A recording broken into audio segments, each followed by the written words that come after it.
내 나이 75. 세상에 홀로 남겨졌다고 생각했다. 가장 사랑하는 딸에게 버림받고 요양원에 온 날, 내 세상은 무너졌다. 남편이 세상을 떠난 후 세상은 온통 잿빛 안개 같았다. 그런 나의 하루를 유일하게 채색해 주던 건 딸 서연이었다. 딸의 웃음소리가 내 삶의 유일한 약이었다. 우리는 10년을 그렇게 함께 살았다. 내 우울증을 걷어내준 딸이기에 나는 딸에게 짐이 되지 않으려 무던히 애썼다. 그러던 어느 날 딸은 갑자기 차갑게 말했다. 엄마, 더는 모실 수 없어요. 요양원으로 가셔야 해요. 망치로 머리를 맞은 듯 아무 소리도 들리지 않았다. 내가 뭘 잘못했니? 내가 짐이 되었니? 내 물음에 딸은 눈물만 글썽이며 고개를 저을 뿐이었다. 그게 엄마를 위한 최선이에요. 요양원에서의 첫날 밤, 창밖의 달을 보며 밤새 울었다. 평생 자식만을 위해 헌신한 결과가 결국 버려지는 것이었나. 서러움에 심장이 멎는 듯했다. 딸은 일주일에 한 번씩 찾아왔다.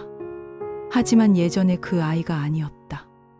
웃음은 힘이 없었고 내 손을 잡는 그 손은 어딘지 모르게 야위어 있었다. 무언가 숨기고 있다는 걸 직감했다. 엄마, 걱정하지 마세요. 다 괜찮아질 거예요.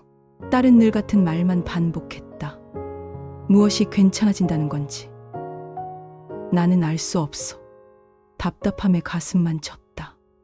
그렇게 한 달이 지난 어느 날 사위 지훈이가 홀로 나를 찾아왔다. 평소와 달리 그의 얼굴엔 깊은 수심이 가득했다. 차를 마시던 사위는 갑자기 내 앞에 무릎을 꿇고 울음을 터뜨렸다. 어머님, 죄송합니다. 제가 이제야 말씀드립니다. 사실 서연이 위암 3기 판정을 받았습니다. 수술하고 지금 항암 치료 중입니다. 머리카락이 다 빠져서 면회 올 때마다 가발을 쓰고 화장으로 핏기 없는 얼굴을 가렸던 겁니다.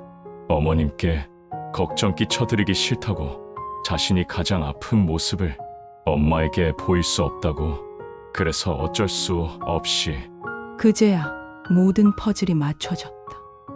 딸이 나를 버린 것이 아니었다. 나를 지키기 위해 혼자서 그 모든 고통을 감당하고 있었던 것이다. 가슴이 갈기갈기 찢어지는 것 같았다.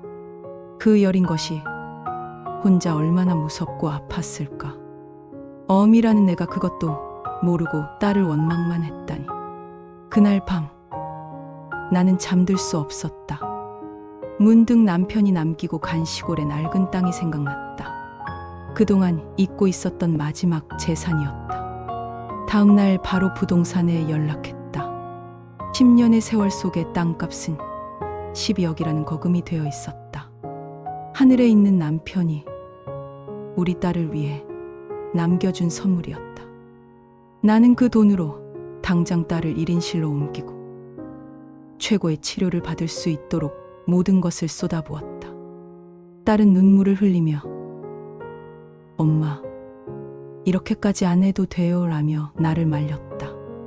나는 눈물을 흘리는 딸의 손을 꼭 잡고 말했다. 바보 같은 내 딸아, 너가 건강해야 엄마도 행복한 거야. 이제 혼자 아프지 마. 엄마랑 같이 이겨내자. 그제야 딸은 참아왔던 울음을 터뜨렸다. 우리는 한참을 부둥켜 안고 울었다. 6개월 후 기적처럼 딸은 완치 판정을 받았다. 나는 남은 돈으로 교회에 작은 전원주택을 샀다.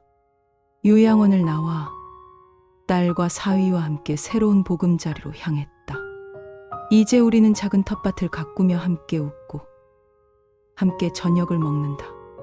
내 잿빛 세상은 다시 총천연색으로 빛나고 있다. 때로는 진실이 조금 늦게 밝혀져도 괜찮다. 가장 아픈 말 뒤에 가장 깊은 사랑이 숨겨져 있기도 하니까. 가족의 사랑은 변하지 않는다는 것을 나는 이제야 깨달았다. 자신의 아픔을 숨기면서까지 엄마를 지키려 했던 딸과 자신의 모든 것을 내어준 엄마의 사랑이 감동적이었다며 좋아요를 눌러 저희 가족을 응원해 주세요.